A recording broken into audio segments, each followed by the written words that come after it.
बहुत ही खास दिन से होती है, क्योंकि उस दिन कुछ लोगों का एक बहुत ही बड़ी कंपनी की सबसे बड़ी पोस्ट के लिए इंटरव्यू होता है। इसके लिए 8 लोगों को चुना गया था और वो लोग बहुत एक्साइटेड थे। उधर पहुंच जाने के बाद सबको एग्जामिनेशन हॉल में ले जाया जाता है, जिसमें 8 सीट्स थी। हर सीट पर एक क्वेश्चन पेपर पड़ा होता है जिस पर इनका कैंडिडेट नंबर या रोल नंबर लिखा हुआ था, और इस हॉल के दरवाजे पर एक गार्ड भी खड़ा हुआ था। और फिर एक आदमी आता है जो कि इन्विजिलेटर था। वो कहता है कि यहाँ तक सिर्फ तुम 8 लोगों को चुना गया है, जो कि बहुत मुश्किल टास्क था, इसलिए मेरी बात को ध्यान से सुनना और वैसा ही करना। वो कहता है कि आपसे एक ही सवाल पूछा जाएगा जिसके आपको 80 मिनट मिलेंगे और इसके 3 रूल्स भी होंगे। पहला तो ये कि आप में से कोई भी मुझसे या गार्ड से कोई भी बात नहीं कर सकता। दूसरा, अगर आपने अपने पेपर या एग्जाम शीट को खराब कर दिया। और तीसरा, अगर आपने एक भी स्टेप इस रूम से बाहर निकाला तो आपको सिलेक्ट नहीं किया जाएगा।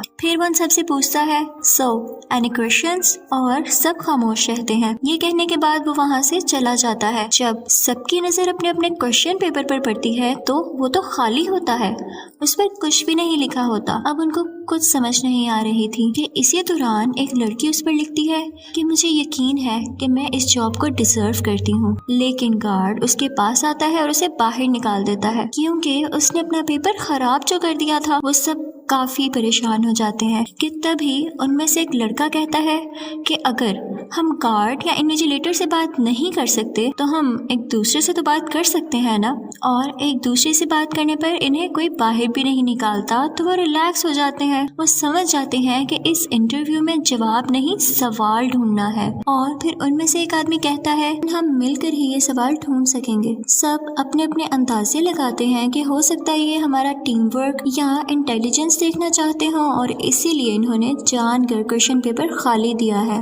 उनमें से एक आदमी अपना नाम बताने वाला होता है कि दूसरा उससे कहता है कि हमारे क्वेश्चन पेपर पर हमारा नाम नहीं बल्कि कैंडिडेट नंबर है, तो हो सकता है नाम ना लेना भी इस एग्जाम का एक हिस्सा हो। फिर वो सब एक दूसरे के निकनेम रखते हैं। उन 8 लोगों में से एक हबशी होता है जिसको वो ब्लैक का निकनेम दे देते हैं, और एक गोरे लड़के को व्हाइट का, और एक लड़की के बाल ब्लॉन्ड होते हैं इसलिए उसे ब्लॉन्ड का नाम दे देते हैं। वहाँ पर 2 लड़कियां और 2 लड़के और भी मौजूद होते हैं, जिनमें से एक लड़का तो बहुत चुपचाप बैठा होता है। ऐसे लग रहा था जैसे वो इन सब में इंटरेस्टेड ही नहीं है। उसके बाद वो सब कहते हैं कि इन्विजिलेटर ने हमें अपनी सीट से खड़े होने से भी नहीं मना किया, और वो खड़े हो जाते हैं और तब भी गार्ड उन्हें कुछ नहीं कहता। वहाँ पर खड़ी एक लड़की कहती है कि हो सकता है इस क्वेश्चन पेपर पर लिखा गया क्वेश्चन इनविजिबल हो। तो लड़का फौरन से लाइट के आगे करता है वो पेपर, लेकिन उसे फिर भी कुछ नजर नहीं आता। तो तभी वहाँ पे ब्लॉन्ड बालों वाली लड़की कहती है कि हो सकता है पेंसिल शेडिंग से हमें वो हिडन क्वेश्चन नजर आ जाए, यानी अगर सवाल छुपा हुआ होगा तो पेंसिल का शेड करने से वो नजर आ सकेगा। तो व्हाइट उससे कहता है कि तुम क्यों नहीं ट्राई कर लेती। वो भी ट्राई करने ही वाली होती है कि ब्लैक उसे आवाज देता है कि रुक जाओ, तुम्हें क्या याद नहीं कि उसने कहा था अगर तुमने अपना पेपर खराब कर लिया तो तुम्हें निकाल दिया जाएगा। वहाँ पर एक और लड़की कहती है कि क्या पता एक दूसरे के क्वेश्चंस एक दूसरे की शीट्स पर हो और हमें उनका जवाब देना हो। लेकिन तभी ब्लैक कहता है कि ये भी हो सकता है कि हम सबको एक ही क्वेश्चन का आंसर देना हो और वो हम में से किसी एक के क्वेश्चन पेपर पर हो। ये सुनते ही व्हाइट उठता है और सबके क्वेश्चन पेपर्स लेकर लाइट में चेक करने लगता है। लेकिन वो लड़का जो अभी भी चुपचाप बैठा था उसने अभी तक अपना क्वेश्चन पेपर चेक नहीं करवाया था। तो व्हाइट उसके पास भी जाता है और उसका क्वेश्चन पेपर भी चेक करता है, लेकिन उसके क्वेश्चन पेपर भी कुछ नहीं था। वो सब कहते हैं कि कोई तो ऐसा तरीका होगा जिससे हम ये क्वेश्चन ढूंढ सकें। कि तभी ब्लैक कहता है कि हो सकता है ये इस चीज से लिखा गया हो जो आम लाइट में नजर ना आता हो। कि तभी ब्लॉन्ड देखती है कि दीवारों में एक जगह से ब्लू कलर की लाइट नजर आ रही होती है। वो ये सोचते हैं कि हम इस लाइट में इस पेपर को रीड करने की कोशिश करेंगे, लेकिन उनको उस लाइट के ऑन करने का और बाकी लाइट्स को ऑफ करने का बटन ही नहीं मिलता। तब ब्लैक कहता है कि ये तो इमरजेंसी लाइट है और इसके लिए जो हमारी पिछली लाइट्स हैं वो ऑफ होंगी तो ये ऑटोमेटिकली ऑन हो जाएगी। तो इसके लिए हमें ये इन तमाम लाइट्स को ब्लास्ट करना पड़ेगा। और फिर वो एक एक करके सब लाइट्स को तोड़ने लगते हैं। लेकिन उनमें से कुछ को एतराज होता है कि नहीं, फर्ज करो कि अगर वो ब्लू लाइट ना चली तो क्या तुम इस चीज का रिस्क लोगे कि ये लाइट्स भी ब्लास्ट करने के बाद तुम अंधेरे में रहो। लेकिन फिर वो लोग वोटिंग करते हैं और 4 लोग कहते हैं कि हाँ, हाँ हम रिस्क लेने के लिए तैयार हैं। और फिर वो तमाम लाइट्स डिस्ट्रॉय कर देते हैं, लेकिन लकीली साथ ही वो ब्लू लाइट भी पूरे कमरे में फैल जाती है। अब वो सब एक एक करके अपना क्वेश्चन पेपर उस ब्लू लाइट में रख के देखते हैं, लेकिन उन्हें फिर भी कुछ नजर नहीं आता। सब लोग काफी परेशान हो जाते हैं क्योंकि 20 मिनट्स ऑलरेडी गुजर चुके थे और अब उनके पास सिर्फ 1 घंटा बचा था। वाइट कहता है कि इन्विजिलेटर ने हमें ये कहा था कि हम अपना पेपर खराब नहीं कर सकते, लेकिन किसी दूसरे का खराब करने पे उसने मना नहीं किया था। जिस लड़की को गार्ड ने सबसे पहले रूम से बाहर निकाला था वो उसका पेपर पकड़ता है और उस पर पेंसिल से शेड करने लगता है, लेकिन इधर भी उसको कुछ नहीं दिखाई देता। इसके बाद वाइट कहता है कि एक पेपर लेके उसके 4 टुकड़े किए जाएं और उस पर पानी डालकर देखा जाए कि कुछ नजर आता है या नहीं। उसके बाद उसे एक कॉर्नर में रखता है और उसके ऊपर टॉयलेट कर देता है।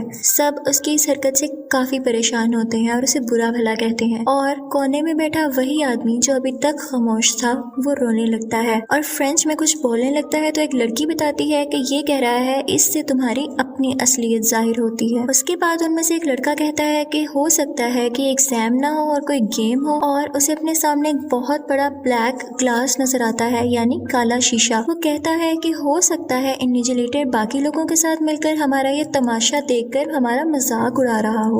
तो उनमें से एक लड़की कहती है कि नहीं, ये कंपनी ऐसी नहीं है, इसका सीईओ हर चीज पर नजर रखने वाला है और अगर कोई होगा भी तो वो सीईओ ही होंगे। तो तुम परेशान मत हो क्योंकि वो ऐसा मजाक उड़ाने वाला काम हरगिज नहीं करेंगे। यहाँ हमें एक बहुत अजीब बात का पता चलता है कि ये सब लोग इस कंपनी में जॉब के लिए इंटरव्यू तो देने आए थे, लेकिन किसी को इस कंपनी का नाम ही नहीं पता था। दरअसल ये वो कंपनी थी जो किसी बीमारी के लिए मेडिसिन बना रही थी, ऐसी बीमारी के लिए जिसमें इंसान को हर घंटे बाद मेडिसिन लेनी पड़ती है जिससे उसकी बीमारी स्लो हो जाती है। लेकिन वो लड़का कहता है कि उस कंपनी को काफी नुकसान हुआ था जिसके बाद उसने हायरिंग बंद कर दी थी। लेकिन वो लड़की कहती है कि नहीं, ये सिर्फ दुनिया को दिखाने के लिए है, हो सकता है कि उन लोगों ने इस बीमारी की मेडिसिन ढूंढ ली हो। तो वो लड़का कहता है कि हाँ, अगर ऐसा है तो वो बहुत तरक्की कर रहे होंगे और हो सकता है कि वही हमें हायर कर रहे हो। फिर उन सबको एक फायर अलार्म नजर आता है, तो वो सोचते हैं कि शायद इसमें वो केमिकल हो जो पिक्चर्स को डेवलप करने के लिए यूज होता है, और इस क्वेश्चन पेपर पर भी कोई ऐसी चीज बनी हो जो कि उस केमिकल के गिरने के बाद हमें शो हो जाए। तो एक लड़की जल्दी से जाती है और गार्ड की पॉकेट से लाइटर निकाल लेती है ताकि जब वो आग जलाकर उसके पास करे तो वो पानी या केमिकल छोड़ दे। वो जब लाइटर लेके ऊपर चढ़ती है तो लाइटर की आग उस तक नहीं पहुंच सकती। तो वाइट उसे नीचे से पेपर रोल करके पकड़ाता है कि तुम इसको आग लगाकर उसके पास पहुंचा दो। लेकिन फायर अलार्म रिंग हो जाने के बाद जब वो देखती है तो वो उसी का एग्जाम पेपर होता है, जिसकी वजह से उसका पेपर खराब हो गया था और गार्ड उसे बाहर निकाल देता है। अब इस रूम में सिर्फ 6 लोग बचे थे। वाइट की गई इस हरकत पर ब्लैक को बहुत गुस्सा आता है और वो उससे कहता है I should punch your lights out, जिसके बोलते ही सारी की सारी लाइट्स ऑफ हो जाती हैं। ब्लॉन्ड उसे गुस्से से बोलती है कि ये तुमने क्या कर डाला। तो पास खड़ा एक लड़का कहता है उसने कहा लाइट्स आउट तो सब लाइट्स ऑफ हो गई, अब मैं कहूँगा लाइट्स अप तो सब लाइट्स ऑन हो जाएंगी और फौरन से लाइट्स ऑन हो जाती हैं। फिर उनको पता चलता है कि ये सब वॉइस कंट्रोल से चलती थी और वहाँ पर जो आदमी खामोश बैठा हुआ था उसको इन सब की बातें सुनकर काफी गुस्सा आने लगता है और वो रोना शुरू हो जाता है। तो वाइट उसके पास जाता है और कहता है कि तुम अपना पेपर फाड़ क्यों नहीं देते हो, और वो इमोशनल होकर अपना पेपर फाड़ भी देता है। तो गार्ड उस खामोश बैठे आदमी को बाहर निकाल देता है और जाते जाते उसकी ग्लासेस नीचे गिरकर टूट जाती हैं। ब्लैक को वाइट पर बहुत गुस्सा आता है और उसे जोरदार पंच मारता है, जिसके बाद वो बेहोश होकर गिर जाता है और फिर ब्लैक उसे उठाकर एक चेयर के साथ बांध देता है। कुछ देर बाद जब उसको होश आता है तो वो कुछ बोलने की कोशिश कर रहा होता है, लेकिन ब्लैक उसके मुंह से पट्टी नहीं हटाता। तो इसी दौरान एक लड़की उसके मुंह से पट्टी उतार देती है। तो वो कहता है कि मुझे मेरी मेडिसिन दे दो प्लीज। तब हमें यहाँ पर पता चलता है कि वाइट को भी वही बीमारी थी जिसकी मेडिसिन ये कंपनी बना रही थी और उसे हर घंटे बाद ये मेडिसिन लेनी पड़ती थी। वो कहता है कि मुझे उस क्वेश्चन का पता चल चुका है, मुझे मेडिसिन खिला दो तो मैं तुम लोगों को भी बता दूंगा। लेकिन जब उसकी पॉकेट्स चेक की जाती हैं तो कुछ भी नहीं मिलता और इसी दौरान वो दोबारा से बेहोश हो जाता है। उसी वक्त वहाँ पर एक लड़के को उस लड़की पर शक होने लगता है जिसने वाइट की पट्टी खोली थी कि ये इसी कंपनी में काम करती है। वो उससे कहता है कि मैं जान चुका हूँ, तुम हम पर नजर रखने के लिए यहाँ पर हो और हमारी अटेंशन डाइवर्ट करने के लिए, ताकि हमारा ध्यान कहीं और लगा सको। मुझे बताओ कि क्वेश्चन क्या है। वो कहती है कि नहीं, मैं यहाँ सिर्फ HR हूँ और मैंने आज तक इस कंपनी के CEO को नहीं देखा और यकीन करो मैं ये भी नहीं जानती कि क्वेश्चन क्या है। इसी के साथ हम देखते हैं कि व्हाइट की बॉडी कांपने लगती है। तो ब्लॉन्ड सबसे कहती है कि ये एक्टिंग कर रहा है। तो ब्लैक उससे कहता है कि नहीं, ये एक्टिंग नहीं कर रहा, इसको वही बीमारी है जो कि मेरी बीवी को भी थी। तो ब्लॉन्ड कहती है इसका मतलब वाकई इसके पास वो मेडिसिन थी और अब इसके पास नहीं है, तो इसका यही मतलब हो सकता है कि वो हम में से किसी के पास है और हमें एक दूसरे को चेक करना चाहिए। यहाँ पर इन लोगों के पास सिर्फ 15 मिनट रह गए थे।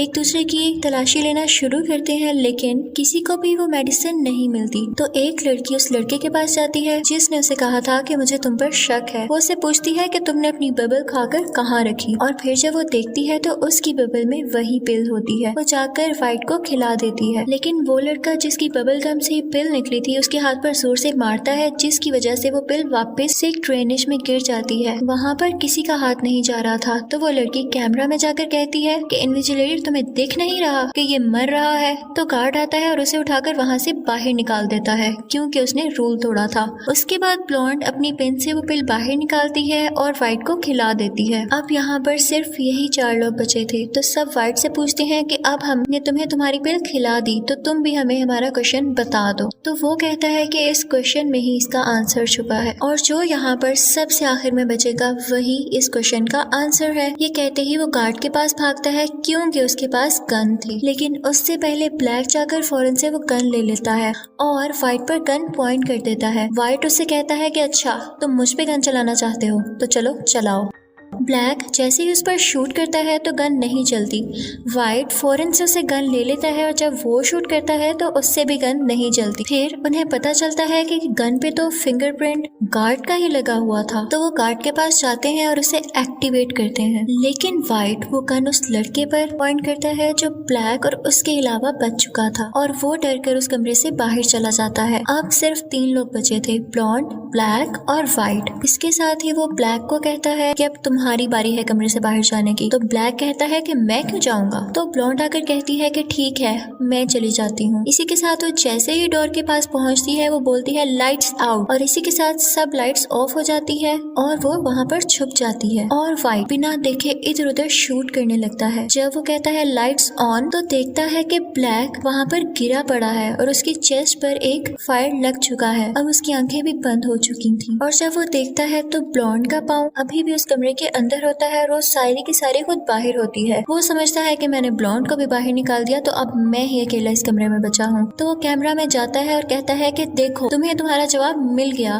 मैं इस कमरे में अब बचा हूँ और मैं ये जॉब जीत गया। तभी गार्ड उसके पास आता है और अपनी घड़ी में उतना टाइम दिखाता है। वो कहता है कि देखो अभी भी कुछ सेकंड्स बचे हुए हैं। वो इसलिए क्योंकि उस कमरे में यानी उस एग्जामिनेशन हॉल में वो खामोश आदमी जब बैठा हुआ था तो उस दौरान उसने घड़ी का टाइम जाकर कुछ सेकंड्स आगे कर दिया था और व्हाइट को लगा कि शायद टाइम खत्म हो चुका है और उसने गार्ड से बात कर ली, जिसके बाद गार्ड उसे निकाल देता है और वहाँ पर सिर्फ ब्लॉन्ड बचती है। उस चुपचाप बैठे हुए आदमी को जब बाहर निकाला गया था तो जो ग्लासेस उसके नीचे गिर गए थे, ब्लॉन्ड जाती है और उन ग्लासेस को उठाकर अपना क्वेश्चन पेपर देखने लगती है। तो उसे क्वेश्चन नंबर 1 लिखा हुआ नजर आता है, लेकिन उसके साथ और कुछ नहीं लिखा होता। इसी के साथ जब एग्जैक्ट टाइम पूरा हो जाता है तो इन्विजिलेटर और वो आदमी वहाँ पर आते हैं जो खामोश बैठा हुआ था। ब्लॉन्ड को समझ आ जाता है कि यही इस कंपनी का CEO था और हमारे साथ यहाँ बैठकर हमें चेक कर रहा था। ब्लॉन्ड उनके पास जाती है और उनसे कहती है कि नो। तो सब बहुत खुश होते हैं कि इसने ठीक जवाब दिया। असल में क्वेश्चन वो था जब स्टार्टिंग में इन्विजिलेटर ने इनसे पूछा था कि do you have any questions, तो इस पर ब्लॉन्ड ने नो कहा था, लेकिन उसके बाद वो उनसे कहती है कि सॉरी मैं आपकी इस जॉब को एक्सेप्ट नहीं कर सकती। रीजन पूछने पर वो बताती है कि मैं ऐसी कंपनी में काम नहीं करना चाहती जो दूसरों की जान लेती है। तो इन्विजिलेटर ब्लैक के पास जाता है और ब्लॉन्ड से कहता है कि देखो ये अभी तक जिंदा है। दरअसल ये गोली